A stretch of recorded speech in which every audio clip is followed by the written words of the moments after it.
Mental health is an extremely important, yet still very taboo topic, but it is a topic of utmost importance in the veterinary profession. Veterinarians experience extreme mental stressors that can take a toll on a person's health and well-being. One study done in England and Wales in 2005 noted that suicide among veterinarians was 4 times higher than the other medical professions. And another study recently indicated that 1 in 6 veterinarians experience suicidal ideation since leaving veterinary school. So clearly this is a problem, but what can we do to alleviate some of the stress that we face on a regular basis? One answer is simple: try yoga. Why yoga? Well, let's explore the benefits of regular yoga first. Yoga was developed 5,000 years ago in India and is defined as a comprehensive system of well-being on all levels, including physical, mental, emotional, and spiritual. It is extremely popular and practiced around the world, and as this chart shows, there are many different types of yoga that can be practiced, but we won't get into that or we would probably be here all night. Now, as we were researching this topic, we realized there is not a lot of research out there on yoga and mental health. As you can see from this Google Scholar search, there were only 119,000 results when searching the terms yoga and mental health, which may seem like a lot, but when you compare this to the over 1 million results for the terms pharmaceuticals and mental health, you see that there's really not a lot out there. However, of the research that is out there, the results are overwhelmingly positive.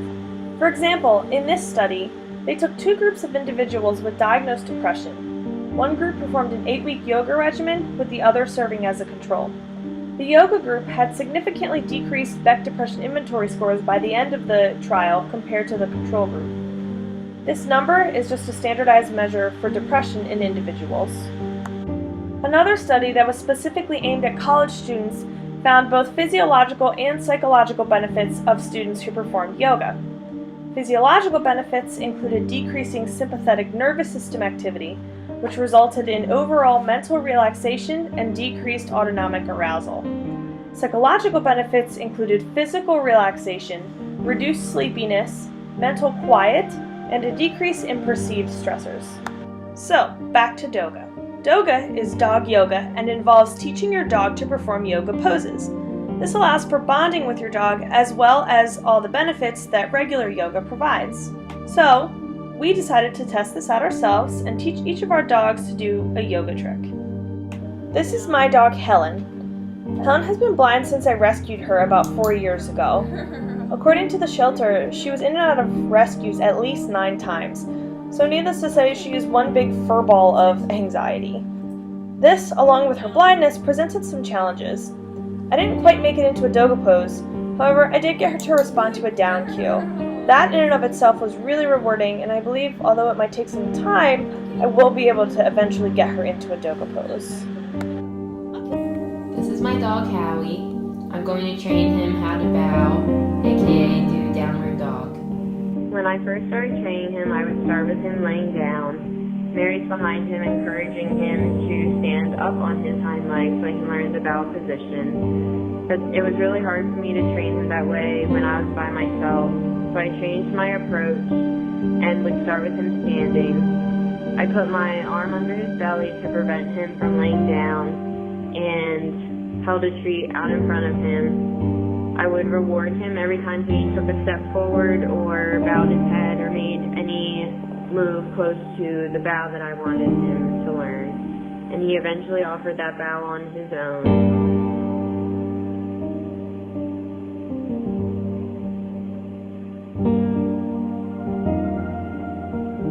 So we practiced that a few times, and once he offered the bow on his own a couple times, I introduced the command bow.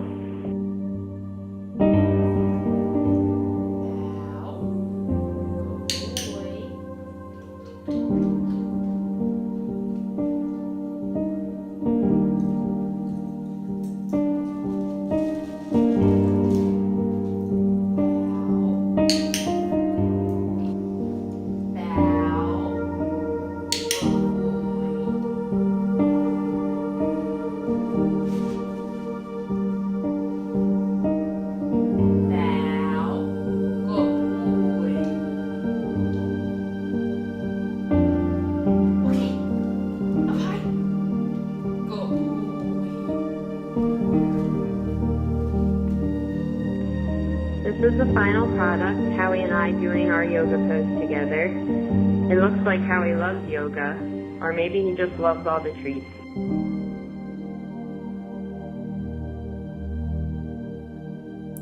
This is Macy's journey on Doga, yoga for dogs. The move she was supposed to do was a handstand. We didn't quite make it that far, so instead we did chair, but you'll see. So to start off, we did a little bit of warming up the back feet in the box and out of the box. This was after a SABMA symposium. I listened to Dr. Otto's talk about fitness with your dog and about getting them to realize they have back feet. So we did in the box, out of the box, and then on the box. We did on the box again, and she eventually went actually up onto the table, but thought it was funny. So the first part in learning this trick was to teach her back up. So this is teaching her how to back up. Once again, continuing to teach her to back up, but now I've actually created a little pathway between the table and the couch and the boxes and the couch that she actually has to back up in that little area, which will become clear as to why I did that in a second. So then I tried to get her to back up on this little cat scratch post that's up against the couch, but I needed to kind of confine her into a little area so that she would just back up onto the cat scratch post. So using some boxes, we made a little tunnel basically in there so that she would have to back up actually onto the cat scratch post. Good girl. And there she is doing that. That's as far as we got with her, to get her to put her back feet on the cat scratch post. So after that, we moved on to chair, which she picked up pretty easily.